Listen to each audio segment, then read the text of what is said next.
जो सुन रही थी। ध्यान से झिझकते हुए पूछा कि अगर वे उसे ढूंढने के बाद भी न पकड़ पाएं तो क्या करेंगे। तब जीन ने अपनी बाहें छाती पर रखकर दृढ़ता से उत्तर दिया कि डरने की कोई बात नहीं है, वे उसे हर हाल में ढूंढ लेंगे। यह सुनकर लड़की सहमत हो गई। यह देखते हुए कि ऐसे व्यक्ति को वास्तव में रोका नहीं जा सकता, उसने हाथ हिलाकर घोषणा की कि वह स्वयं अध्यक्ष से निपटेगी और जीन से कहा कि वह जल्द से जल्द जांच जारी रखे।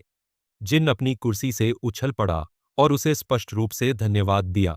राहत फिर उसने पूछा कि क्या वह सचमुच किसी काम से जा रही है और दोपहर के भोजन के लिए उसका क्या प्लान है। तभी मौली रुकी और बताया कि उसका एक अपॉइंटमेंट है, लेकिन वह अपने छोटे भाई के साथ दोपहर का भोजन करने की भी योजना बना रही है।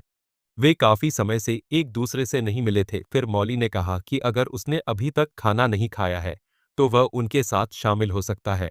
अपनी आस्ती ने ठीक करते हुए जीन ने मुस्कुराते हुए मना कर दिया और कहा कि वह दुकान से कुछ ले लेगा और अपनी मेज पर ही खा लेगा। फिर उसने पूछा कि मौली खुद क्या खाएगी। वह मौली ने स्पष्ट रूप से उत्तर दिया कि उसे अभी तक पता नहीं है। उसने बताया कि उसके भाई ने उसे बताया था कि पास में एक जाना माना रेस्टोरेंट है। हालांकि उसने यह नहीं पूछा कि वहां किस तरह का खाना मिलता है।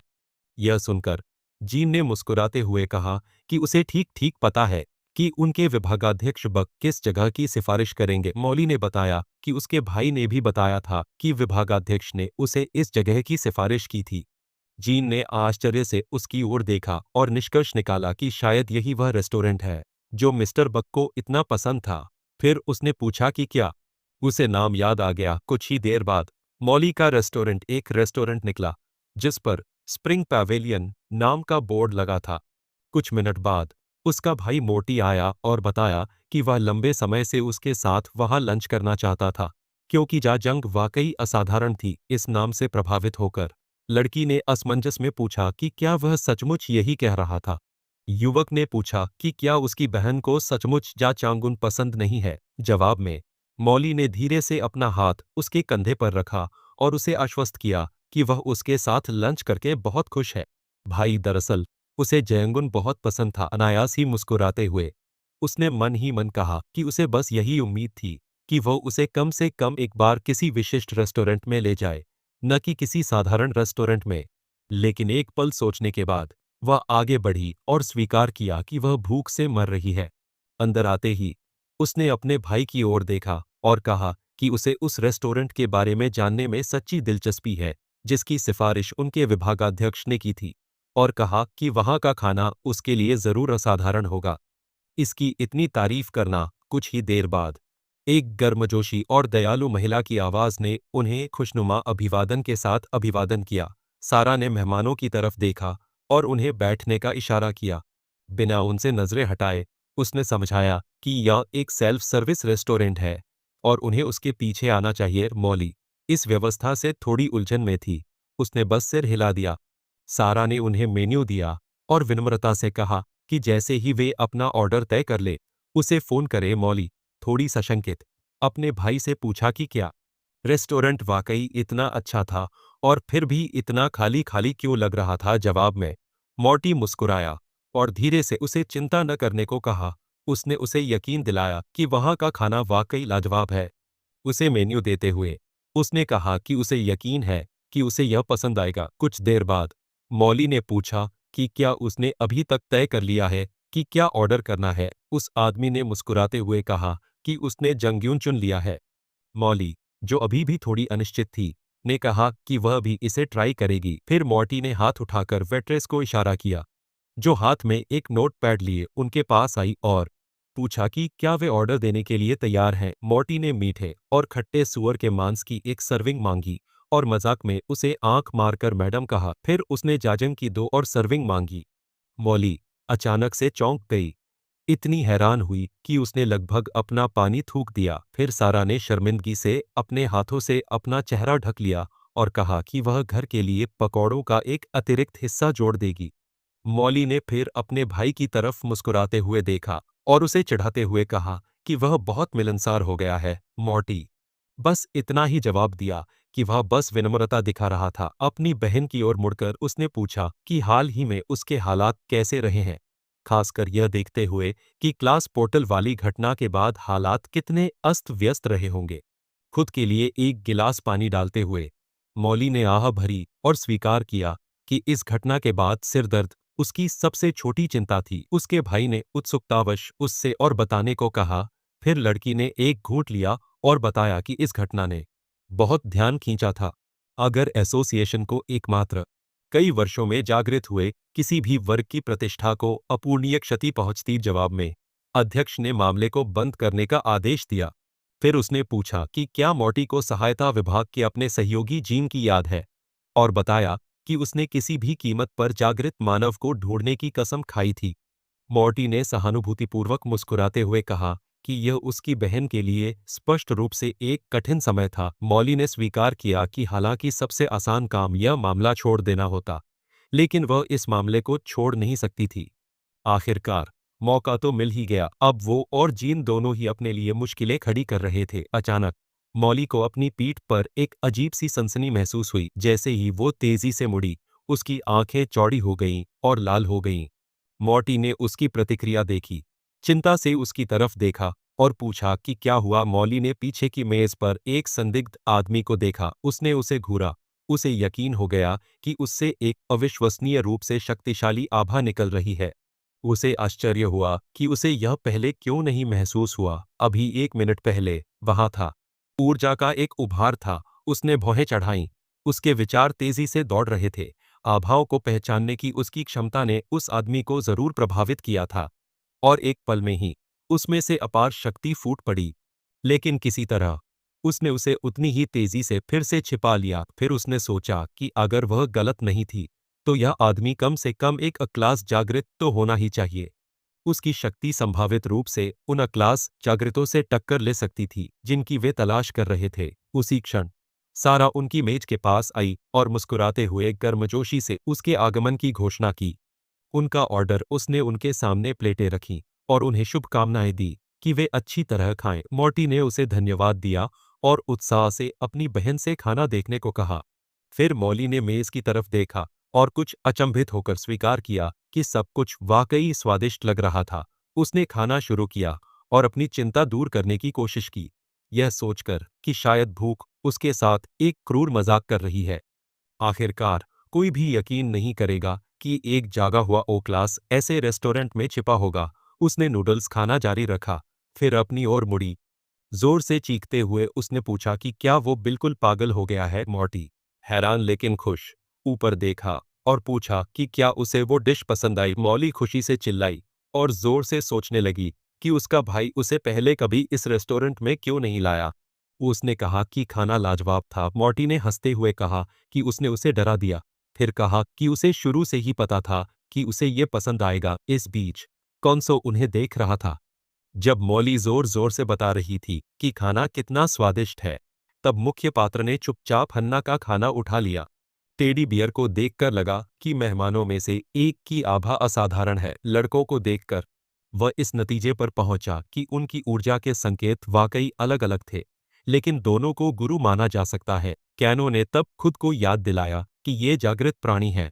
उसे सतर्क रहना था और अपनी आभा का स्तर प्रकट नहीं करना था। अगले दिन वह अपनी जादुई शक्ति से फिर से सफाई कर रहा था। जब नायक ने सफाई पूरी की, तो उसके आसपास की हर चीज चमक रही थी। हालांकि वह अभी भी असंतुष्ट था।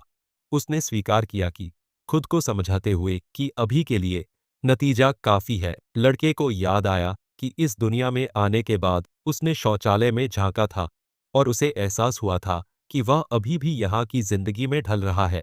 इस जगह के मालिक दयालु दंपत्ति ने उसे पहले ही बहुत कुछ सिखा दिया था। उसे वह पानी का डिब्बा भी याद आया जिससे पानी चारों तरफ छिड़क रहा था, और वह मन ही मन हंसा, यह सोचकर कि अभी भी बहुत कुछ ऐसा है जो वह नहीं जानता। सोच समझकर अपनी ठुड्डी को छूते हुए कैनो ने खुद को याद दिलाया कि उसे इसकी जरूरत नहीं है। जल्दी करो, सब कुछ समय पर हो जाएगा।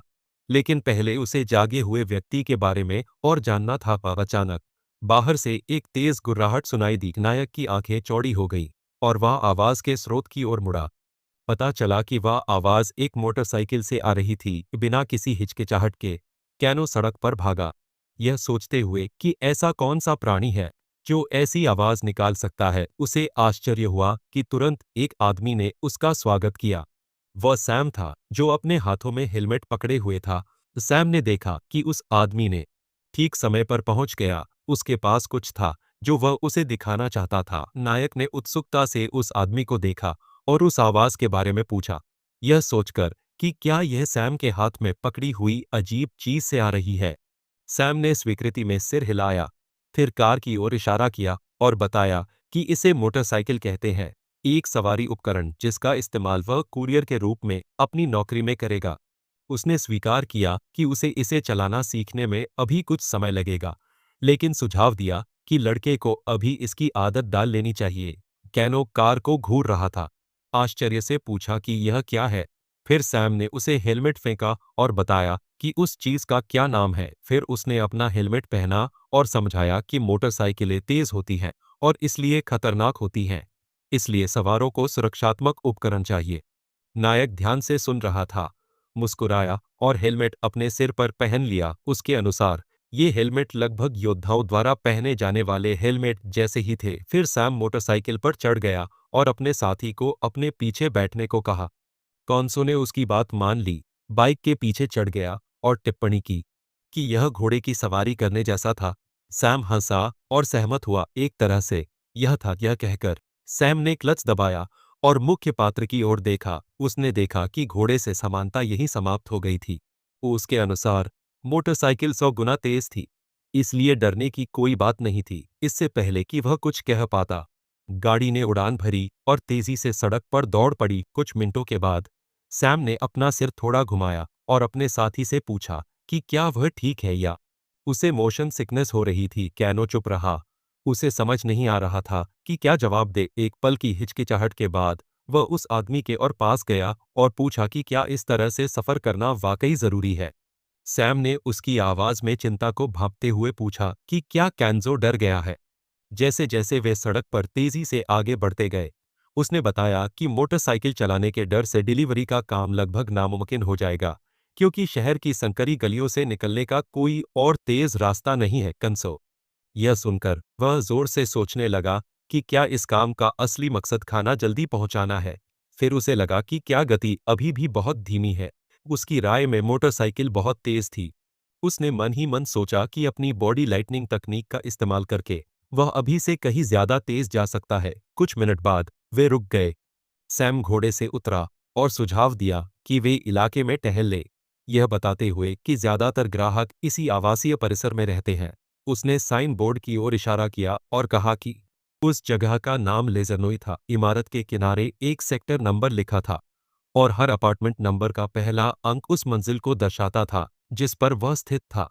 अजीब तरह से खांसते हुए नायक ने सैम का ध्यान खींचा और उसे याद आया कि कैसे उसने एक बार उससे कहा था कि राक्षसों की मौजूदगी के कारण यह शहर रहने के लिए बहुत खतरनाक है। उसने पूछा कि अगर ऐसा है तो लोग इसे छोड़कर क्यों नहीं चले जाते। सैम ने फिर अपनी बाहें छाती पर रखकर जवाब दिया कि हालांकि शहर वाकई खतरनाक है, लेकिन इतना भी नहीं कि लोग स्वेच्छा से अपने घर छोड़ देते थे। उन्होंने बताया कि 25 साल पहले राक्षस पहली बार प्रकट हुए थे, जिससे शुरू में वहां रहना असंभव हो गया था। हालांकि इसके तुरंत बाद लोगों को पता चला कि वे जादुई पत्थरों का उपयोग शहरों के चारों ओर सुरक्षात्मक अवरोध बनाने के लिए कर सकते हैं। इन अवरोधों की बदौलत उनका शहर अपेक्षाकृत सुरक्षित हो गया। और कॉन्सो ने दिलचस्पी दिखाते हुए तुरंत पूछा कि ये किस प्रकार के पत्थर हैं। सैम ने मुस्कुराते हुए उन्हें बताया कि ये मारे गए राक्षसों के शरीर में पाए जाने वाले सोने के टुकड़ों जैसे दिखते हैं। उन्होंने बताया कि इन पत्थरों में बहुत कुछ होता है, इतनी ऊर्जा कि वे धीरे धीरे पारंपरिक ऊर्जा स्रोतों की जगह लेने लगे, जिससे वैज्ञानिक विकास में एक महत्वपूर्ण छलांग लगी। हालांकि उन्होंने यह भी कहा कि इसका मतलब यह नहीं है कि सड़कें पूरी तरह से सुरक्षित हैं, इसलिए सावधानी अभी भी जरूरी है। फिर यह सोचकर कि उन्हें एक ब्रेक की जरूरत है, सैम ने अपने बैग से सोडा का एक कैन निकाला और धीमी सी फुसफुसाहट के साथ उसे खोला। मुस्कुराते हुए उसने उसे नायक को देते हुए पूछा कि क्या वह इसे आजमाना चाहेगा। कैन खुलने की आवाज सुनकर केजो सहज रूप से एक कदम पीछे हट गया और डरते हुए पूछा कि यह क्या है। सैम हंसा और उसे एक बार चखने का प्रस्ताव दिया। जिद करते हुए कि उसे यह पसंद आएगा। आखिरकार उसे यकीन था कि नायक ने पहले कभी ऐसा कुछ नहीं चखा होगा। कैनो ने जार हाथ में लिया और उसे घबराहट से देखने लगा। उसने मन ही मन सोचा कि उसे इसे चखने में डर लग रहा है, लेकिन दूसरी ओर वह जाजंग डिश चखने से हिचकिचा भी रहा था। हिम्मत जुटाकर उसने एक घूंट लिया, यह सोचते हुए कि उसके लिए कौन सा स्वाद इंतजार कर रहा है। तुरंत उसने अपने शरीर में एक बिजली का करंट दौड़ा हुआ महसूस किया, जिससे वह मंद मंद चमकने लगा। एक मसालेदार, लंबे, गहन प्रशिक्षण के बाद अचानक मिले ज्ञान की बिजली की तरह उसके भीतर मिठास फैल गई। उसने थोड़ा भौहें चढ़ाईं और एक हाथ से कैन को ध्यान से मसलते हुए सोचा कि यह पेय कितना अजीब है। ये एल्यूमीनियम के खोल को देखकर उसने तय किया कि बर्फ के महल के बुजुर्गों के जादुई रामबाण भी इसकी बराबरी नहीं कर सकते। सैम ने फिर मुस्कुराते हुए पूछा कि क्या वह हैरान है। उसने अपने पेट पर थपथपाया और कहा कि यह पेय अपच में भी मदद करता है। कैनो आश्चर्यचकित होकर बोला कि यह अविश्वसनीय है। सैम फिर ऊपर चला गया, मोटरसाइकिल पर बैठकर कहा कि अब वापस जाने का समय हो गया है क्योंकि वे काफी आराम कर चुके हैं। फिर कॉन्सो ने फिर सोचा कि क्या उसके पास वाकई कोई विकल्प नहीं है। सैम अचंभित होकर स्वीकार किया कि परिवहन के अन्य साधन तो मौजूद हैं, लेकिन कुरियर के लिए मोटरसाइकिल जितना उपयुक्त कुछ भी नहीं है। नायक ने उत्तर दिया कि वह पैदल ही इसे आसानी से संभाल सकता है, और सैम का जबड़ा आश्चर्य से खुला रह गया क्योंकि वह अपनी बाहें लहराते हुए चिल्लाने लगा कि डिलीवरी जल्दी करनी होगी, वरना नूडल्स परिवहन के दौरान फूल जाएंगे और दोनों खराब हो जाएंगे। पकवान का रूप और खरीदार का मूड। कैनो ने उसे ठंडेपन से देखा और कहा कि उसे चिंता करने की कोई बात नहीं है। खुद की ओर इशारा करते हुए उसने आत्मविश्वास से कहा कि पैदल चलने पर वह किसी भी मोटरसाइकिल से तेज है। सैम अविश्वास से चिल्लाया, पूछा कि यह कैसे संभव है। फिर एक पल सोचने के बाद उसने अपनी बाहें छाती पर रख ली और फैसला किया कि यह इतना असंभव नहीं है। उसने तर्क दिया कि लड़का शायद जाग गया होगा, शायद कम से कम क्लास का। कैनो ने कहा कि अगर सैम को विश्वास नहीं हुआ उसे, वह वापस आते समय इसका प्रदर्शन करेगा। फिर सैम ने सिर हिलाया और मोटरसाइकिल पर चढ़ गया और पूछा कि क्या नायक को रेस्टोरेंट का रास्ता याद है। जब केजो ने पुष्टि की कि उसने ऐसा किया है, तो सैम ने कहा कि उसे उस पर विश्वास है, हालांकि वे जांच कर लेंगे। उसने कंसो को दौड़ने के लिए कहा, अपना हेलमेट ठीक किया और कहा कि वह वहां उससे मिलेगा। उसने इंजन चालू किया और घोषणा की कि अगर कंसो सचमुच उससे लड़ने में कामयाब रहा, तो वह उसके लिए मोटरसाइकिल के बिना डिलीवरी को मंजूरी दे देगा। जिसके साथ वह तेजी से दौड़ता हुआ यह घोषणा करते हुए भागा कि दौड़ शुरू हो गई है। दरअसल कैनो को यूं ही ज्वाला सम्राट नहीं कहा जाता था। अग्नि तत्व पर उसकी असाधारण महारत थी, खासकर अदृश्य शरीर तकनीक के रूप में जानी जाने वाली कला पर। जैसा कि नाम से ही जाहिर है, इसने उसे पूरी तरह से अदृश्य बना दिया था, जिससे वह दुश्मनों के पास बिना किसी का ध्यान आकर्षित किए पहुंच सकता था और उन्हें आसानी से खत्म कर सकता था। ज्ञानोदय के स्तर तक पहुंचने के बाद उसने इस तकनीक को और निखारा और इसे शून्य अदृश्य शरीर तकनीक में बदल दिया। आगे बढ़ते हुए अद्भुत गति से वह जागे हुए कंपनी कर्मचारियों के पास से बिना किसी की नजर में आए गुजर गया। जादुई ऊर्जा से लिपटा उसका रूप कोई निशान नहीं छोड़ता था। इस तकनीक ने न केवल उसकी उपस्थिति को छुपाया, इसने उसकी चपलता और गति को असंभव प्रतीत होने वाले स्तरों तक नाटकीय रूप से बढ़ा दिया। उसकी तकनीक के इस नए विकास ने सर्वश्रेष्ठ मार्शल कलाकार के रूप में उसकी प्रतिष्ठा के साथ उसे मार्शल आर्ट के देवता की उपाधि दिलाई। यह उपाधि मृत्यु के देवता से भी अधिक पूजनीय थी। कि कुछ मिनट बाद सैम अपनी मोटरसाइकिल पर रेस्टोरेंट के पास पहुंचा और रुक गया। कार से उतरकर उसने हेलमेट उतार दिया। गहरी सांस लेते हुए उसने चारों ओर देखा और पूछा कि मुख्य पात्र कहाँ गया।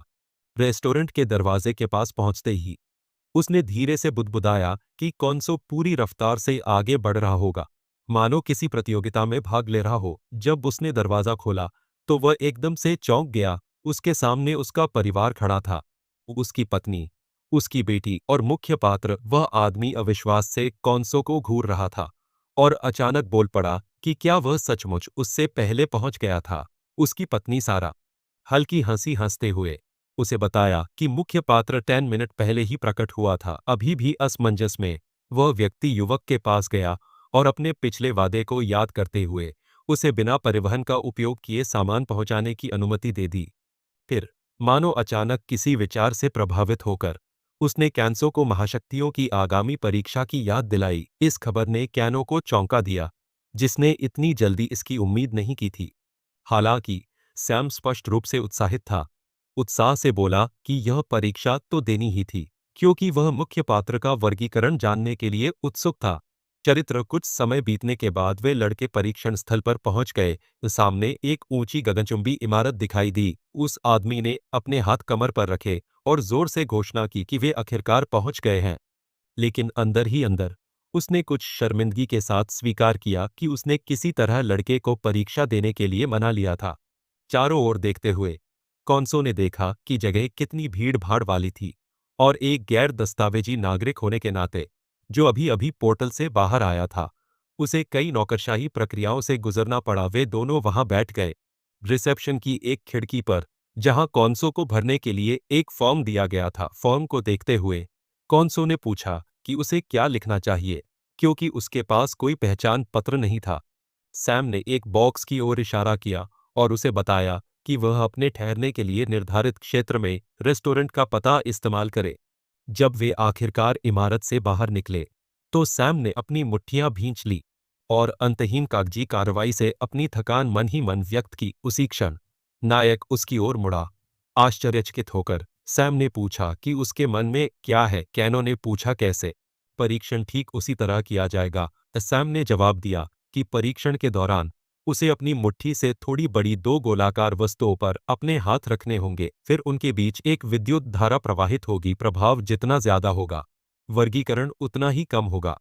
जो लोग इसका बेहतर प्रतिरोध कर पाएंगे, उन्हें उच्च स्तर के जागृत व्यक्ति माना जाएगा, क्योंकि उनके प्रतिरोध की शक्ति उनकी उच्च ऊर्जा क्षमता को दर्शाती है। कैनो ने फिर पूछा कि क्या उच्च श्रेणी का होना वाकई फायदेमंद है? सैम उसे यकीन दिलाया कि ऐसा ही है। उच्च वर्ग वाले व्यक्ति के लिए जीवन नाटकीय रूप से बदल सकता है। वास्तव में, उन्होंने आगे कहा, कुछ विशेष रूप से प्रतिभाशाली लोगों को राष्ट्रीय धरोहर माना जाता था। उन्होंने देखा कि उच्च वर्ग अपने साथ आराम और सहजता लाता है। कॉन्सो ने मन ही मन सोचा कि उनकी जगह कोई और होता तो धन और प्रतिष्ठा के विचार से खुशी से उछल पड़ता। लेकिन उनका मानना था कि प्रसिद्धि और धन अंततः क्षणभंगुर हैं। उनके विचार से मानवीय इच्छाएं अनंत और अतृप्त हैं। चाहे कोई व्यक्ति कितनी भी मेहनत क्यों न करे, कोशिश तो की, लेकिन एक जिंदगी उन सबको संतुष्ट करने के लिए कभी काफी नहीं होगी। उसे वह वक्त याद आया जब वह मोह माया की दुनिया छोड़कर एकांत पहाड़ी गांव में शांति की तलाश में गया था। उसने खुद को याद दिलाया कि वह अपनी आंतरिक शांति को फिर से भंग नहीं होने दे सकता। ऊंची गगनचुंबी इमारत को देखने के लिए अपना सिर उठाकर कॉन्सो ने मन ही मन फैसला किया कि अब से वह अपना असली स्तर छिपाएगा। फिर उसने सैम को बताया कि वह आगे बढ़ने के लिए तैयार है, और उस आदमी ने सहमति में सिर हिलाकर उसे शुभकामनाएं दी। कुछ ही देर बाद हीरो वाली लिफ्ट दूसरी मंजिल पर पहुंची। कैनो ने स्वचालित आवाज सुनी जो मंजिल संख्या बता रही थी, और दरवाजे खुलते ही थोड़ा विस्मय से देखने लगा। उसने मन ही मन महसूस किया कि डिब्बा न सिर्फ अपने आप हिल रहा था, बल्कि बोल भी रहा था। और जब वह बाहर निकला तो एक आदमी उसके पास आया और पूछा कि क्या वह कॉन्सो है, पुष्टि में सिर हिलाते हुए। कॉन्सो ने उस आदमी को अपना परिचय पीटर, सेक्शन 2 के प्रमुख के रूप में देते हुए सुना, और उसे बताया कि वह परीक्षण करेगा। उन्होंने हाथ मिलाया और कैनो ने विनम्रता से कहा कि यह अच्छा था। उससे मिलो। पीटर मुस्कुराया और जवाब दिया कि यह भावना दोनों की थी। फिर थोड़ी पुरानी यादों के साथ उसने कहा कि अलगाववादियों का परीक्षण किए हुए काफी समय हो गया है। दिलचस्पी दिखाने वाले कैनो ने पूछा कि क्या यह सच है। पीटर ने बताया कि लगभग 10 साल पहले अलगाववादियों की संख्या में उछाल आया था, लेकिन समय के साथ कोरियाई सरकार ने अधिकांश क्षेत्र पर फिर से नियंत्रण हासिल कर लिया था और ऐसी घटनाएं दुर्लभ हो गई थीं। उसने मजाक में यह भी कहा कि उत्तर कोरिया के पास पहले भी बहुत कम संभावनाएं थी, और अब तो और भी कम। उसे असमंजस में घूरते हुए सोच रही थी कि यह आदमी किस उत्तर दिशा की बात कर रहा है। जैसे ही वे कमरे के पास पहुंचे, पीटर ने उसे बताया कि कॉन्सो के वर्गीकरण के आधार पर परीक्षा वहीं होगी और उसे बाद में उचित प्रशिक्षण के लिए भेजा जाएगा। उसने मुस्कुराते हुए अपनी सहायक को एक कागज दिया, जिसमें लिखा था कि वह एक परीक्षण विषय लेकर आया है। कॉन्सो का ध्यान तुरंत दो चमकते हुए गोलों की ओर गया। ठीक वैसे ही जैसे सैम ने बताया था, लड़की ने उसे दोनों हाथ गोलों पर रखने को कहा और परीक्षण पूरा होने तक स्थिर रहे। नायक ने सावधानी से अपने हाथ फैलाए। फिर सहायक ने उपकरण चालू किया और कॉन्सो को एहसास हुआ कि उसे कोई विद्युत प्रवाह महसूस ही नहीं हो रहा है। उसका शरीर हमले का पूरी तरह से प्रतिरोध कर रहा था। उसे सैम के शब्द याद आ गए कि प्रतिरोध जितना ज्यादा होगा, वर्गीकरण उतना ही बेहतर होगा। उसने नीचे गोले की ओर देखा और निश्चय किया कि उसे अपनी आंतरिक ऊर्जा का दोहन करना होगा। गोले के बीच जादुई ऊर्जा की एक चमकदार धारा बह रही थी। कुछ तनावपूर्ण क्षणों के बाद सहायक ने बटन दबाना शुरू कर दिया। उपकरण बंद करते हुए उसने उसे बताया कि परीक्षण पूरा हो गया है और वह अपने हाथ हटा सकता है। उसने घोषणा की कि परिणाम क्लास एफ था। कंसो चिंतित हुआ। उसने पूछा कि इसका क्या मतलब है। उसने समझाया कि क्लास एफ के मनुष्य तकनीकी रूप से जागृत होते हैं, लेकिन सामान्य मनुष्यों, जिन्हें वैज्ञानिक रूप से क्लास जी में वर्गीकृत किया गया है, की तुलना में थोड़े ही अधिक सक्षम होते हैं। पीटर ने नायक को सहानुभूति से देखा। उसने अनुमान लगाया कि एकांत प्रिय होने के नाते कंसो ने उच्च वर्गीकरण की आशा की थी और कल्पना की थी कि कैसे वह निराश जरूर होगा। इस बीच कैनो ने मन ही मन आ भरी। उसे एहसास हुआ कि उसने गलती कर दी है। उसने अपना प्रतिरोध केवल इतना ही कम किया था कि उसे एफ क्लास मिल जाए, जबकि उसका इरादा जी क्लास पाने का था। उसने खुद को डांटा कि वह अपना प्रतिरोध पूरी तरह से कम क्यों नहीं कर पाया। पीटर, जिसकी आंखों में आंसू थे, अचानक एक हार्दिक विनती में फूट पड़ी, कॉन्सो से विनती करते हुए कि वह उसके वर्गीकरण को एक व्यक्ति के रूप में उसकी कीमत तय न करने दे। उसने जोर देकर कहा कि उसका मूल्य एक साधारण लेबल से कहीं आगे तक जाता है। हालांकि नायक उसे घूर रहा था। उलझन में पूरी तरह से समझ नहीं पा रहा था कि विभागाध्यक्ष इतने उत्तेजित क्यों थे। इस बीच कहानी कोरियाई जागृत संघ के सहायता विभाग की ओर मुड़ती है। यह वही विभाग है जो अत्यंत महत्वपूर्ण और सख्त गोपनीयता वाले मामलों को संभालता था। उनके कार्यबल संख्यात्मक पद के अनुसार संगठित थे। पहला समूह सबसे गोपनीय मामलों को संभालता था और बाकी गोपनीयता के अवरोही क्रम में दूसरे समूह का प्रमुख अलगाववादियों को प्रशिक्षित करने के लिए जिम्मेदार था, जो कोई छोटा पद नहीं था। महत्व ऐसा इसलिए था क्योंकि अलगाववादियों में अक्सर उच्च वर्ग की क्षमता वाले जागरूक व्यक्ति होते थे। भले ही यह कर्तव्य उनके मुख्य कर्तव्यों के निर्वहन में बाधा डालता हो, फिर भी ऐसे लोगों के लिए उचित प्रशिक्षण का आयोजन अनिवार्य बना रहा। उस समय बक पीटर की मेज के पास खड़ा था और लापरवाही से पूछ रहा था कि क्या वह आदमी फिर से ओवरटाइम कर रहा है। पीटर स्पष्ट रूप से चौंका, अपने सहयोगी की ओर देखा और पूछा कि पहले समूह के नेता जैसे व्यस्त व्यक्ति को इतनी जल्दी उसके कार्यालय में क्या लाया होगा। घंटा बक ने बस पीटर के कंधे पर थपथपाया और बताया कि उसने आइसोलेशनिस्टों के प्रशिक्षण संबंधी आदेश पर हस्ताक्षर के बारे में सुना है। इस खबर ने उसे पंजीकरण कराने और संयोगवश पीटर को अपने साथ भोजन करने के लिए आमंत्रित करने के लिए प्रेरित किया। उसने पीटर को गर्मजोशी से देखा और पूछा कि परीक्षण कैसा रहा। पीटर ने अपना माथा रगड़ते हुए जवाब दिया कि बक खुद परिणाम देख सकता है। वह कई वर्षों में उपस्थित होने वाला पहला आइसोलेशनिस्ट था। हालांकि उच्च अधिकारी इस मामले पर चुप रहे, लेकिन उनकी नाराजगी स्पष्ट है। फिर उसने मॉनिटर पर फाइल खोली जिसमें नायक का पद एफ दिखाया गया था। बक ने आश्चर्यचकित होकर पुष्टि की कि यह वास्तव में एफ रैंक था। पीटर ने केवल सिर हिलाया, यह देखते हुए कि ऐसे परिणाम समय समय पर होते रहते हैं। बक ने स्क्रीन की ओर देखते हुए खेद व्यक्त किया, जबकि पीटर ने कहा कि एकांतवासी के रूप में लंबे समय तक एकांतवास में रहने से कठिनाइयां आ सकती हैं और उसके लिए उच्च वर्ग में शामिल होना बेहतर होगा। पीटर ने फिर अपना सिर उठाया और मुस्कुराते हुए कहा कि वह ऐसा नहीं करेगा। अपनी भूख मिटाने के लिए थोड़ा किमाप या कुछ और ले लो। बक ने हल्की निराशा के साथ प्रतिक्रिया व्यक्त करते हुए पीटर के कंधे को कसकर दबाया और घबराए हुए आदमी ने पूछा कि क्या हुआ। फिर बक ने जोर से मुस्कुराते हुए उसे आधी रात को उसके दफ्तर में घुसकर उसे एक सुविधा स्टोर से ठंडा किमाप देने के लिए चिढ़ाया और जोर देकर कहा कि ताज़ा वाला ही चलेगा। पीटर ने डरकर विरोध किया और कहा कि वे साधारण खाने से भी काम चला सकते थे, लेकिन बक, जो अब सचमुच बहुत उत्साहित था, चिल्लाया कि बढ़िया खाना नहीं है, कम करके आंका जाना। इसी बीच मुख्य पात्र नींद से जाग उठा और बिस्तर पर अचानक उठ बैठा। घड़ी में लगभग सुबह के 6 o'clock बज रहे थे। उसने अपनी ओर देखा और मन ही मन सोचा कि वसंत मंडप में उसके दोस्त शायद पहले ही जाग चुके होंगे। चप्पल पहनते हुए उसने अपनी बाहें फैलाईं और सोचा कि उसकी नींद पूरी नहीं हुई थी, शायद पिछले दिन के गहन मानसिक परिश्रम के कारण। हालांकि उसे याद आया कि पिछला दिन न केवल तनाव लेकर आया था, बल्कि सुखद क्षण भी लेकर आया था। बाद में दोपहर की कसरत और रात के खाने के बाद वह अपने सामने एक स्वादिष्ट बन लेकर मेज पर बैठ गया। इस संक्षिप्त स्मृति से जागते हुए कंसो ने सोच विचार कर अपनी ठुड्डी को छुआ और खुद से स्वीकार किया कि जा जंग के अलावा यह भूमिका इस जीवन के उन कुछ व्यंजनों में से एक थी जिसने उसे सचमुच आश्चर्यचकित किया था। उसने अपने सिर के पिछले हिस्से को खुजलाया, यह महसूस करते हुए कि उसे अपनी थकान दूर करने के लिए कुछ करना होगा। उसने सोचा कि थे कि श्वास अभ्यास शायद मदद कर सकता है। हालांकि कंसो को जल्दी ही एहसास हो गया कि ऐसा नहीं किया जा सकता। यहाँ इमारत में बहुत से लोग यह समझ जाते कि वह क्लास एफ का बिल्कुल नहीं है। उसे मौली याद आ गई, वह महिला जो खाना खाते समय लगभग इस बीमारी की चपेट में आ गई थी। और उसने निष्कर्ष निकाला कि अगर उसे कुछ महसूस भी हुआ होता तो भी सभी वर्गों के जागरूक लोगों से भरा एसोसिएशन का मुख्यालय और भी बड़ा खतरा पैदा कर सकता था। उनमें से कुछ की आभा की अनुभूति शायद मौली से ज्यादा तीव्र थी, इसलिए उसे सावधान रहना पड़ा। यह सब सोचते हुए वह अपने बिस्तर पर वापस बैठ गया और सोचने लगा।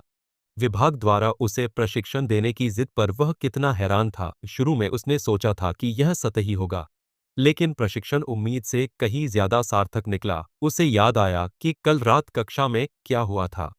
पीटर छात्रों के सामने हाथ में एक किताब लिए खड़ा था। उसके पीछे प्रोजेक्टर पर एक पोर्टल दिखाया जा रहा था। उसने बताया कि एक एस क्लास पोर्टल अचानक खुल गया था, जिससे राक्षसों के झुंड निकल आए। परिणाम विनाशकारी था, जिसमें आम नागरिकों और जागृत लोगों दोनों को भारी नुकसान हुआ। इस घटना को महासंग्राम के नाम से जाना गया। हालांकि अंततः मानवता ने राक्षसों पर विजय प्राप्त कर ली। संघर्ष क्षेत्र निर्जन हो गया और अब उसे मृत्युलोक कहा जाने लगा। अपराधी भी वहां छिपने की हिम्मत नहीं करते थे। मुख्य पात्र ध्यान से सुन रहा था। उसे वह क्षण याद आ गया जब वह द्वार से बाहर आया था। वह सचमुच मृत्युलोक में था। उसके बाद ही उसे शहर मिला। उसने अपनी ठुड्डी अपने हाथ पर टिकाई और सोचा कि अगर एक ही समय में 2 या 3 इस क्लास द्वार भी खुल जाएं, तो भी संघ इससे उत्पन्न अराजकता को नियंत्रित नहीं कर पाएगा। यह एक आपदा होगी। अभी एक दिन पहले ही कैनो को इस देश के समाज की संरचना समझ में आने लगी थी, जो अब उसे बेमेल पुर्जों से बनी एक मीनार जैसी लग रही थी। उसे संदेह था कि जरा सा झटका भी पूरी संरचना को ध्वस्त कर सकता है। एक अत्यंत उच्च क्षमता वाले मार्शल कलाकार होने के नाते उसे ऐसे नाजुक समाज में उपस्थित होना विडंबनापूर्ण लगा। चारों ओर देखते हुए वह इस निष्कर्ष पर पहुंचा कि एक शांत और गुमनाम जीवन एक आदमी के लिए लगभग असंभव है। उसके जैसा फिर भी, भले ही यह स्वार्थी था, वह अपना शेष जीवन शांति से बिताना चाहता था। इसलिए यह जरूरी था कि किसी को भी उसके असली पद का पता न चले। कॉन्सो ने आगे देखा और अचानक भौहें सिकोड़ ली। दीवार के पार उसने एक व्यक्ति को पास आते हुए महसूस किया, एक आकृति जो शुद्ध ऊर्जा बिखेर रही थी। वह पीटर था। वह आदमी दरवाजे के पास आया और ध्यान से खटखटाया। पूछा कि क्या कौनसो जाग रहा है, और अंदर से नायक ने उसे अंदर आने के लिए बुलाया। पीटर थका हुआ सा अंदर आया। नायक अभी भी बिस्तर पर बैठा था। उसकी तरफ देखा और उसकी थकान महसूस की। पीटर ने अजीब तरह से अपनी गर्दन खुजाई और पूछा कि क्या यह सच है। इस बीच कैनो ने कॉफी मेकर से गर्म पानी एक मग में डाला, इंस्टेंट कॉफी का एक पैकेट डाला और कॉफी मेकर की ओर इशारा करते हुए पीटर को अपने लिए भी कुछ डालने के लिए कहा। पीटर को सुखद आश्चर्य हुआ। उसने देखा कि मुख्य पात्र ने यह कल ही सीखा था और अगली सुबह से ही अभ्यास कर रही थी। तभी कॉन्सो ने कॉफी का एक भाप से भरा मग पकड़ा हुआ था, मुस्कुराते हुए मुड़ा और उसे आगे बढ़ा दिया। एक आदमी विनम्रतापूर्वक अपने कौशल का श्रेय पीटर के नेतृत्व को दे रहा था। पीटर ने उसे धन्यवाद दिया और एक घूंट लिया। उसका शरीर तुरंत ऊर्जा से भर गया। उसने देखा कि कॉफी का स्वाद ऐसा था मानो वह अभी अभी एक ताज़ा नींद से जागा हो।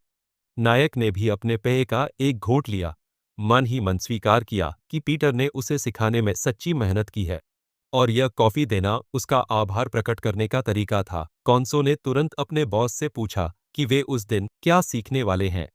पीटर ने अपनी तर्जनी को ऊपर उठाते हुए उंगली से कैनो ने समझाया कि उनका पहला पाठ कैफेटेरिया के बारे में होगा। कैनो उत्सुक था उसे लगा कि कैफेटेरिया का विषय दिलचस्प लग रहा है। फिर पीटर उसकी ओर मुड़ा, थोड़ा हंसा और बताया कि उसने एक विशेष मेनू तैयार करने के लिए कहा था। कैफेटेरिया पहुंचकर उस आदमी ने देखा कि सुबह के लिए वहां काफी भीड़ थी। कौनसो जो कुछ हो रहा था उसे देख रहा था।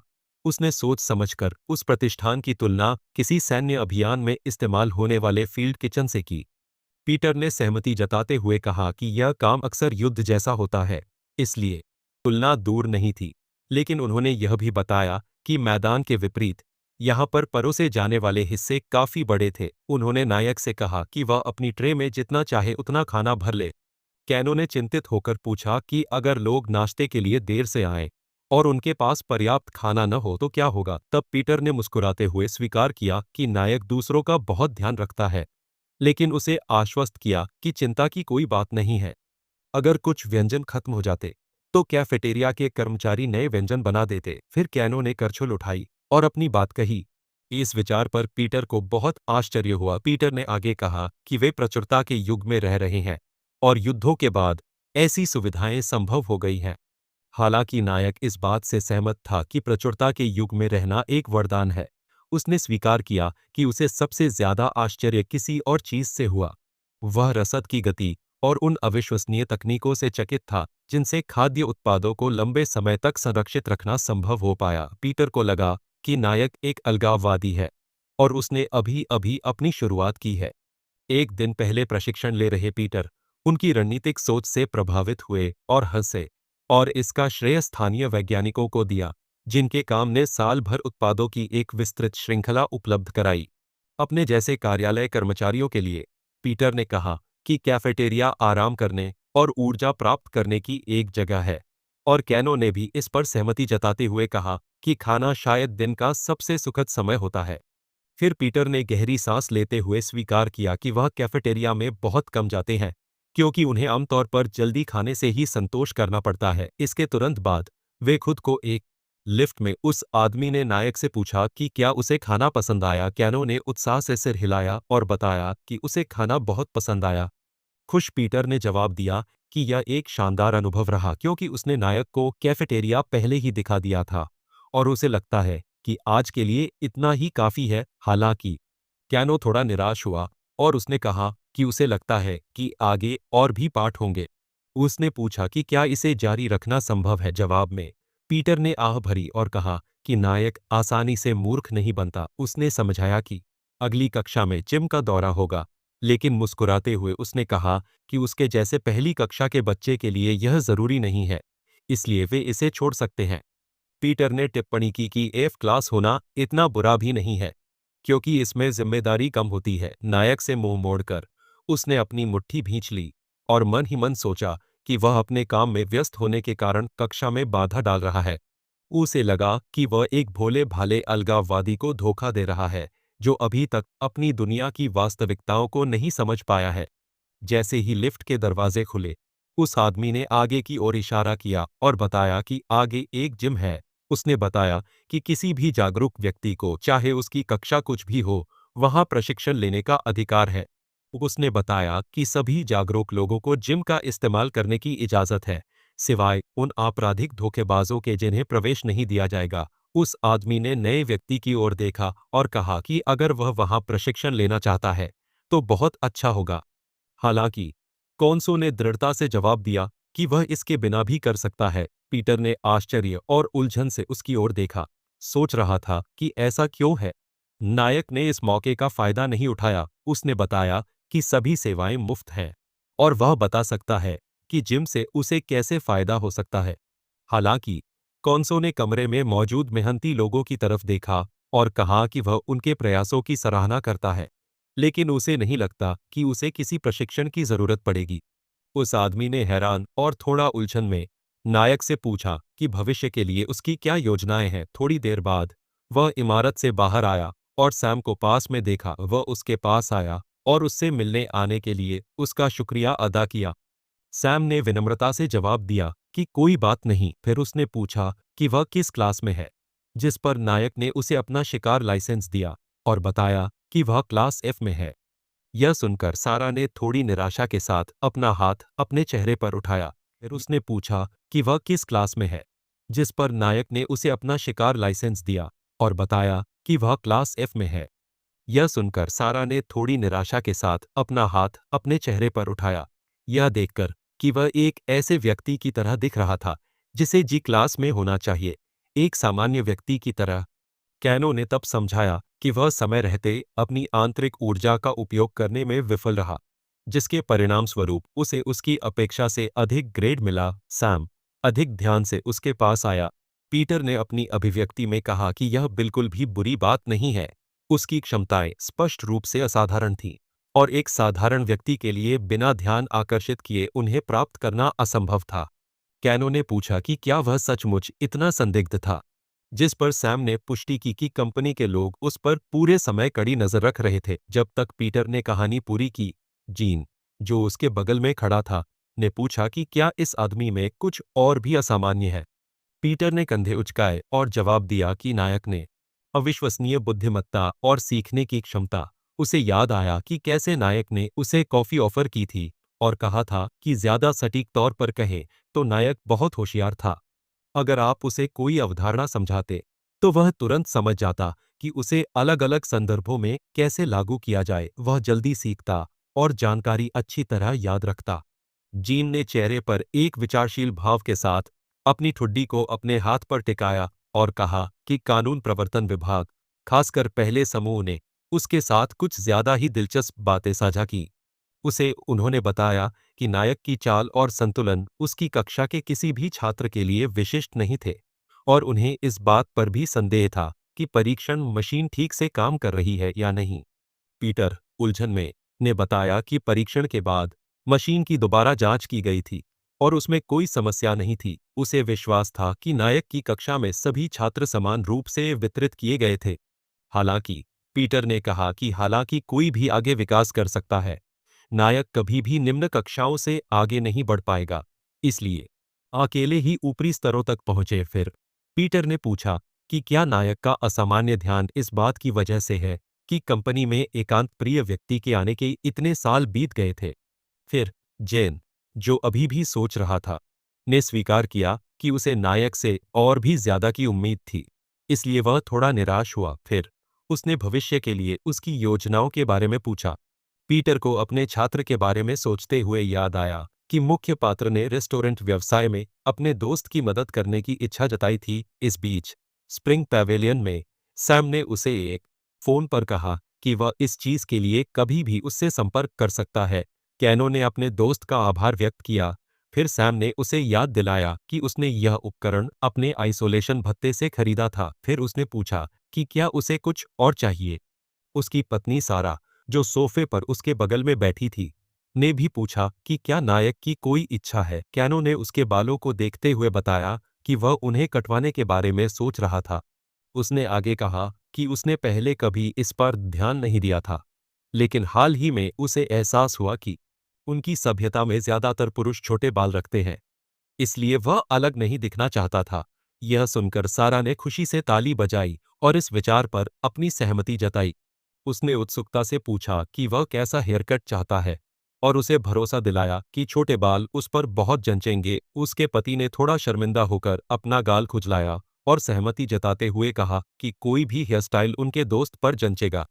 लेकिन अचानक उसे याद आया कि उसे कल के खाने के लिए सामग्री काटनी है। सैम, रसोई में, सैम ने सोचा कि जब उसकी पत्नी फैशन की बातें शुरू करती है, तो यह बातें अनंत काल तक चल सकती हैं। फिर सारा, एक चमकदार मुस्कान और चमकती आंखों के साथ, नायक की ओर मुड़ी और उसे अपने साथ नाई के पास चलने के लिए आमंत्रित किया। कुछ देर बाद, जब वे नाई की दुकान के पास पहुंचे, तो सैम ने टिप्पणी की कि मुख्य पात्र का नया हेयर कट इतना स्टाइलिश था कि उसे 1 मील दूर से देखा जा सकता था। जैसे ही वे सड़क पर चल रहे थे, नायक को एक अजीब सा एहसास होने लगा, मानो हर कोई उसे ही घूर रहा हो। सड़क पर लोग, उन्होंने कहा कि उनका रूप रंग किसी मॉडल जैसा है और वे उनके रूप रंग की प्रशंसा करते हैं। एक अनजान लड़की तो दौड़कर उनके पास आई और एक संयुक्त फोटो में ऑटोग्राफ मांगने लगी और उसके तुरंत बाद एक और लड़की ने भी यही अनुरोध किया। फिर सैम, चिंतित होकर, आगे आया और लड़कियों से माफी मांगी। उसने उनसे कहा कि मुख्य पात्र कोई सेलिब्रिटी नहीं, बल्कि एक साधारण व्यक्ति है और उससे ऑटोग्राफ मांगने की कोई जरूरत नहीं है। लड़कियां हैरान थीं और उन्हें यकीन नहीं हो रहा था। उनमें से एक ने कहा कि इतना सुंदर लड़का कोई और नहीं हो सकता। एक साधारण इंसान। सैम ने गहरी सांस छोड़ी और मुख्य पात्र के पास आकर बुदबुदाया कि लड़कियां तो पागल हैं। कैनो उलझन में सोच रहा था कि वह लड़कियों के साथ एक तस्वीर क्यों नहीं ले सकता। सैम ने बताया कि मुख्य पात्र इतना सुंदर है कि लोग अक्सर उसे कोई सेलिब्रिटी समझ लेते हैं। उसने चेतावनी दी कि अगर लड़कियों को उसके साथ तस्वीरें लेने की इजाज़त दी गई, तो ये तस्वीरें इंटरनेट पर डाल दी जाएंगी और जल्द ही मुख्य पात्र हर जगह पहचाना जाने लगेगा। सैम ने चेतावनी दी कि इस तरह का ध्यान सिर्फ मुसीबत ही लाएगा। कंसो ने उसे हल्के से डरते हुए देखा और सहमति में सिर हिलाया। उसने मन ही मन सोचा कि उसे ज्यादा सावधान रहना होगा। भीड़ में इस तरह अलग दिखना उसके लिए ठीक नहीं होगा। अगले दिन कैफे लोगों से खचाखच भरा था। सब बातें कर रहे थे और अपने खाने का आनंद ले रहे थे। वेटर ने लड़कियों को बोन एपेटाइज की शुभकामनाएं दी, जिससे उनका मन तुरंत भर गया और उन्होंने उसे धन्यवाद दिया। कंसा हाथ में मेन्यू लिए कैफे से गुजर रहा था कि अचानक उसकी नजर एक मेज पर पड़ी जहां लोग खड़े थे। वह मेज के पास गया और पूछा कि क्या लड़की ने तय कर लिया है कि उसे क्या ऑर्डर करना है। लड़की ने तुरंत अपने हाथों से अपना चेहरा ढक लिया और चिल्लाकर उसे जजंग्युन और सी फूड उदोन की 2 सर्विंग लाने को कहा। तब नायक मुस्कुराया और उसे थोड़ा इंतजार करने को कहा। फिर ऑर्डर रसोइये को दे दिया, जिसने उसे ले लिया। बाकी 2 टेबलों पर भी तुरंत वही व्यंजन ऑर्डर किए गए। कैफे में मौजूद लोग उत्साहित थे और अपने खाने का आनंद ले रहे थे। और लड़की ने खाना चखने के बाद कहा कि इस कैफे का खाना लाजवाब है। वह और उसकी सहेलियां मान गईं। और भी छापा मारने वाले आदमियों के लिए रोज वापस आओ। इस बीच सारा ने मुस्कुराते हुए लड़की को धन्यवाद दिया और उसे फिर आने को कहा। उसी समय बगल से एक और लड़की ने उसे आवाज दी और पूछा कि क्या कोई खाली सीट है। सारा ने अजीब तरह से मुस्कुराते हुए बताया कि कैफे पूरी तरह से बुक हो चुका है। इस खबर से परेशान लड़की ने तुरंत अपनी मुट्ठी भींच ली और चिल्लाकर कहा कि वह इंतजार करेगी। उसी समय कतार में खड़ी एक और लड़की भी चिल्लाई कि वह भी इंतजार करेगी। फिर सारा ने पसीने से तर चेहरे के साथ कहा कि वे रसोई में खाना लगभग खत्म हो चुका था, इसलिए बेहतर होगा कि लड़कियां कल वापस आएं। आंखों में आंसू लिए लड़कियों ने अपनी निराशा व्यक्त की और शिकायत की कि वे उस दिन उस जगह खाना नहीं खा पाईं। अब अचानक भीड़ में से एक महिला की चीख सुनाई दी, जो उसे अंदर जाने देने की गुहार लगा रही थी। सारा ने गलियारे में नीचे देखा और एक लड़की को हाथ उठाते हुए देखा। लड़की ने उसका अभिवादन किया और अपना परिचय जेनी के रूप में दिया और कहा कि वह एक साक्षात्कार के लिए आई है। जेनी ने अपना हाथ बढ़ाया और अपना परिचय दिया, ठीक से यह बताते हुए कि वह 23 साल की है, कॉलेज ग्रेजुएट है और वर्तमान में अपने क्षेत्र में नौकरी की तलाश कर रही है। सारा उसे रेस्टोरेंट ले गई और बताया कि पिछले कुछ समय से वहां कर्मचारियों की कमी हो रही थी, इसलिए उन्होंने एक और अंशकालिक कर्मचारी रखने का फैसला किया। लड़की प्रभावित हुई और उसने बताया कि स्प्रिंग पैवेलियन एक बहुत प्रसिद्ध रेस्टोरेंट है और वह वहां काम करके खुश है। सारा चापलूसी से कुछ शर्मिंदा होकर पूछा कि क्या रेस्टोरेंट वाकई इतना प्रसिद्ध है। फिर मुख्य पात्र की ओर देखते हुए जेनी ने आगे कहा कि इस खूबसूरत लड़के ने पूरी महिला आबादी का ध्यान अपनी ओर खींचा है। को अपनी भावी सहकर्मी को देखकर काफी हैरान था। उनकी नजरें मिली और उसने मन ही मन सोचा कि वह एक दिलचस्प इंसान है। उसकी प्रबल आभा ने उसे प्रभावित किया। उसे एहसास हुआ कि इस सभ्यता में महाशक्तियों वाले लोग अच्छी तरह से रहते थे और उनका सम्मान किया जाता था, जिसके कारण उनका जीवन स्तर आम लोगों की तुलना में कहीं बेहतर था। जेनी थोड़ी उलझन में सारा के पीछे रसोई में चली गई। फिर सारा ने उससे अचार वाली मूली पैक करने में मदद करने को कहा, अभी के लिए, क्योंकि उसे अभी भी डिलीवरी और ऑर्डर्स का ध्यान रखना था। सारा फिर नायक के पास गई और उसे ऑर्डर्स की एक सूची दी। उसने उसे निर्देशों के अनुसार सब कुछ पहुंचाने को कहा। जल्द ही कॉन्सो ने डिलीवरी के लिए सभी व्यंजन तैयार कर लिए, अपना हेलमेट पहन लिया और कहा कि वह ऑर्डर्स पहुंचाने के लिए तैयार है। जेनी ने मुस्कुराते हुए मुड़कर उसे आश्वस्त किया कि सब कुछ ठीक है। इस समय सैम ने व्यंजन तैयार करके उसे मेज पर रख दिया और नए कर्मचारी से भागों को पैक करने में मदद करने को कहा। ब्रेक के दौरान जेनी ने आगंतुकों को देखा और गौर किया कि जब उसने पहली बार स्प्रिंग पवेलियन के बारे में सुना था, तो उसे बताया गया था कि वहां बहुत कम आगंतुक हैं। ठीक उसी समय मुख्य पात्र उसके पीछे प्रकट हुआ और पूछा कि क्या वह व्यस्त है। जेनी ने आश्चर्य से मुड़कर पूछा कि क्या उसने अभी तक सब कुछ पहुंचा दिया है। कौनसो ने पुष्टि की कि यही बात है और बताया कि डिलीवरी के पते बस कुछ ही कदम दूर हैं। फिर जेनी ने मेज पर ऑर्डर का एक और डिब्बा रखा और घोषणा की कि सब कुछ पैक हो चुका था और भेजने के लिए तैयार था। कैनो ने पैकेज लिया और जेनी से कहा कि वह जा रहा है। लड़की ने हाथ हिलाकर उसे सावधान रहने की याद दिलाई। कुछ देर बाद रेस्टोरेंट के अंदर पहुंचकर नायक ने बताया कि उसने सामान पहुंचा दिया है। सैम ने उसकी तरफ देखा और उसे बैठने के लिए कहा, यह देखते हुए कि उसने दोपहर के भोजन के लिए सब कुछ पहले ही पहुंचा दिया था। कैनो मेज पर आया और पूछा कि क्या वे शाम की पिकनिक की तैयारी कर रहे हैं। सारा ने पुष्टि की कि वे तैयार हैं, लेकिन उसे अचानक याद आया कि हन्ना को किंडरगार्टन से लेने का समय हो गया है। यह सुनकर जेनी मालिक के पास गई और पूछा कि क्या उनकी वाकई एक बेटी है। सारा ने उसकी तरफ देखा और हाँ में जवाब दिया और बताया कि उनकी बेटी 5 साल की है।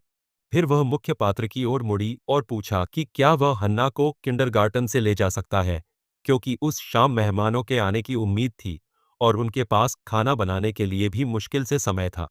कैनो ने बिना किसी हिचकिचाहट के जवाब दिया, मदद की पेशकश की और उन्हें आश्वस्त किया कि वह वापस आ जाएगा जल्द ही। तभी जेनी उलझन में उस महिला की ओर मुड़ी। उसने शर्माते हुए कहा कि वह भी हन्ना से मिलना चाहती है। उसने पूछा कि क्या वह मुख्य किरदार के साथ जा सकती है। सारा के पति ने महिला को आंख मारी और वह तुरंत समझ गई। फिर वह मान गई कि वे साथ जा सकते हैं। उसकी खुशी साफ झलक रही थी। जेनी बहुत खुश हुई और बोली कि वे जल्द ही वापस आएंगे। वह और को सड़क पर साथ-साथ चल रहे थे। दोनों के हाथ में एक-एक छाता था। चलते-चलते लड़की ने अपना परिचय दिया और बताया कि वह 23 साल की है। फिर उसने पूछा, नायक को क्या बुलाना चाहिए?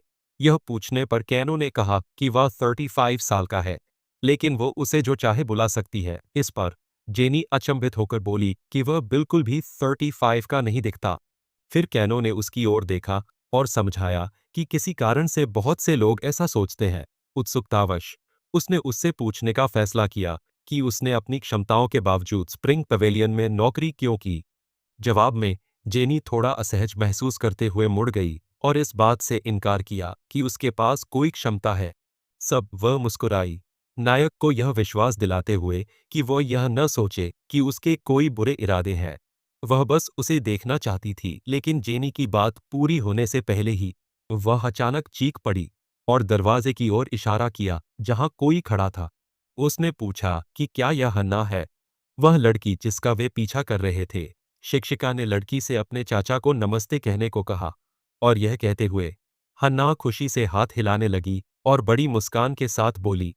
कौनसो ने पूछा कि क्या उसे अच्छा लगा, जिस पर लड़की ने उत्साह से सिर हिलाया। फिर उसने गर्व से शिक्षिका की ओर देखा और घोषणा की कि वह उसके चाचा है। लड़की ने मुख्य पात्र का अभिवादन करते हुए कहा कि हन्ना ने उसे उसके बारे में बहुत कुछ बताया है और वह अपने अद्भुत चाचा से मिलने के लिए बहुत उत्सुक है। कैनो ने फिर पूछा कि क्या वह ठीक है, जिस पर लड़की शर्मा गई और जोर से चीखी। तुरंत माफी मांगी। उसने जेनी की ओर मुड़कर पूछा कि क्या वह नायक की पत्नी है। तभी अचानक शिक्षिका ने जेनी को पहचान लिया और पूछा कि क्या वह सचमुच जेनी है। हालांकि जेनी ने जल्दी से अपना मुंह हाथ से ढक लिया और चिल्लाते हुए बीच में ही टोक दिया कि वह असल में वहां काम करती थी। फिर सोरा ने फुसफुसाकर उसे गिल्ड में उसके काम के बारे में बताया, लेकिन जेनी ने जिद की कि वह इसका जिक्र न करे। उसने हन्ना की तरफ देखा और बताया कि उसके माता-पिता उसे एक सामान्य इंसान समझते हैं। उसने आगे कहा कि वह एक मिशन पर है और सोरा से कहा कि वह उसे न जानने का नाटक करे। फिर उसने हन्ना को अलविदा कहा और कहा कि वह उससे कल मिलेगी। इसके बाद मुख्य पात्र शिक्षिका की ओर मुड़ा और उसे बताया कि उनके जाने का समय हो गया है। अलविदा कहने के बाद वे शुरू हुए सीढ़ियां उतरने के लिए। चलते-चलते मुख्य पात्र जेनी की ओर मुड़ा और पूछा कि क्या किंडरगार्टन टीचर उसकी दोस्त है। जवाब में जेनी अजीब तरह से हंसी, जिससे पुष्टि हुई कि यह सच था। हालांकि कॉन्सो को आश्चर्य हुआ कि फिर भी वे कम ही बात क्यों करते थे। जेनी शर्मा गई और उसने बताया कि वे एक दूसरे से बहुत बार मिलते थे। जिससे वह जोर से हंस पड़ी। फिर उसने लड़की की तरफ देखा और कहा कि बारिश में छाता लेकर घूमना अच्छा लगता है। हन्ना ने खुशी खुशी उसकी बात मान ली और पूछा कि क्या उसकी सुंदर चाची को भी बारिश में टहलना पसंद है। जेनी मुस्कुराई और बोली कि उसे अपने चाचा के साथ घूमना ज्यादा पसंद है। फिर हन्ना ने कहा कि उसे अपना छाता इसलिए पसंद है क्योंकि उस पर बत्तखों के चित्र बने हैं। तभी कंसो ने हन्ना की तरफ देखा और पूछा कि क्या छाता इतना भारी है कि वह उसे उठा न सके। जवाब में हन्ना मुस्कुराई और उसे आश्वस्त किया कि छाता इतना भारी नहीं है कि वह उसे खुद उठा सके। वह खुशी खुशी आगे बढ़ी और नायक ने कहा कि अगर उसे मदद की जरूरत हो तो वह मांग ले। वे सड़क पर चलते रहे और एक गली से गुजरे जहां एक गीला जानवर पड़ा था। बैठी हुई अचानक लड़की रुक गई और गली में झांकने लगी। उसने इशारा करके कहा कि वहां कोई है। फिर हन्ना तुरंत आगे दौड़ी और अपने चाचा को आवाज लगाई कि देखो वहां क्या है। उसने जमीन पर पड़ा एक चूहा देखा और चिल्लाई कि वह चीख रहा है। फिर कोनो ने उसे उठाया और पूछा कि वह बारिश में बाहर क्यों है। फिर जेनी ने झुककर उसे गौर से देखा और कहा कि यह सिर्फ चूहा नहीं है। उसने कहा कि यह एक कालकोठरी चूहा है। फिर कैनो ने पूछा कि क्या यह किसी तरह का जादुई है जानवर। जेनी ने बताया कि भूमिगत चूहा काल कोठरी में रहता था, लेकिन कोई जादुई प्राणी नहीं था। जादुई जानवरों के विपरीत वह लोगों के प्रति शत्रुता नहीं रखता था और न ही उन्हें नुकसान पहुंचाने की कोशिश करता था। इस चूहे को अपने प्राकृतिक शत्रुओं, जादुई जानवरों और राक्षसों के प्रति गहरी समझ थी। जेनी ने देखा कि चूहे के कौशल और आकर्षक रूप ने उसे शिकारियों का पसंदीदा बना दिया था, जिनमें से कई ने उसे पालतू बना लिया था। उसने अनुमान लगाया कि चूहा अपने मालिक के साथ द्वार में घुसा होगा और कुछ गड़बड़ हो गई होगी और घायल होकर वह किसी तरह बाहर निकल आया होगा। द्वार हन्नाह ने घायल चूहे को उदास होकर देखा और फिर चीख पड़ी कि वह उसे मरते नहीं देखना चाहती। उसने पूछा कि क्या वे उसका इलाज कर सकते हैं। फिर कोनो ने लड़की की ओर देखा और जवाब दिया कि उसे बचाना आसान नहीं होगा। हन्नाह ने रोते हुए पूछा कि क्या यह सच है कि चूहा अभी भी जिंदा है, और कहा कि अगर वह अभी भी सांस ले रहा है तो उन्हें उसे नहीं छोड़ना चाहिए। इन शब्दों ने नायक को गहराई से प्रभावित किया। उसे याद आया कि वह लाशों के बीच घुटनों के बल बैठा था और उसने मन ही मन सोचा कि वह अंधा है। उसे एहसास हुआ कि भले ही चूहा अभी भी जिंदा हो, सांस लेते हुए वह देर सवेर मर ही जाएगा। काफी आंतरिक विचार विमर्श के बाद उसने तय किया कि सभी जीवन मूल्यवान हैं। उसे अपना अतीत याद आया और वह सोचने लगा कि वह उस निर्दयी हत्यारे से कैसे अलग हो सकता है जो वह कभी था। एक छोटे से विराम के बाद नायक ने अपनी आंखें बंद कर ली और इस निर्णय के बारे में अपनी अनिश्चितता के बावजूद कहा कि वह चूहे को अपने साथ ले जाएगा। जेनी ने लड़की की ओर देखा, उसके चेहरे पर मुस्कान आ गई और कहा कि वे रेस्टोरेंट की ओर दौड़ेंगे और जानवर को बचाने की कोशिश करेंगे। कैनो ने देखा कि चूहा बहुत मुश्किल में था, बुरी हालत में, मुश्किल से सांस ले पा रहा था। उसने चेतावनी दी कि अगर वे उसे बचाना चाहते हैं तो उन्हें जल्दी करनी होगी। यह सुनकर हन्ना बहुत डर गई और पूछने लगी कि उन्हें क्या करना चाहिए। कॉन्सो ने कांपते हुए चूहे को देखा और मन ही मन महसूस किया कि उसकी सांसें और धड़कनें कमजोर थीं, मानो वह मर रहा हो। थोड़ी देर रुकने के बाद उसने अपनी 2 उंगलियां चूहे पर दबाईं और उनमें जादुई ऊर्जा डाल दी। वह सोच रहा था कि क्या उसे उसमें जान फूंक देनी चाहिए। जेनी यह प्रक्रिया देख रही थी। उसके चेहरे पर स्पष्ट आश्चर्य, आंखों के मोती झलक रहे थे। उसके चेहरे पर ठंडा पसीना बह रहा था। थोड़ी देर बाद बाकी लोग वापस आ गए और लड़की तुरंत अपने माता पिता के पास पहुंची। उसकी मां ने चिंता से उसकी ओर देखा और पूछा कि क्या हुआ और वह क्यों रो रही है। हन्ना चीखी और मदद की भीख मांगी। तभी कंसो ने घायल चूहे को थामे हुए अपना हाथ बढ़ाया और लड़की के माता पिता साफ तौर पर चौंक गए। सैम आगे बढ़ा और उसने उस जीव को कालकोठरी चूहे के रूप में पहचान लिया। उसने पूछा कि उन्हें यह कहाँ मिला और नायक ने बताया कि यह एक गली में मिला था। सैम ने फिर चूहे की ओर इशारा किया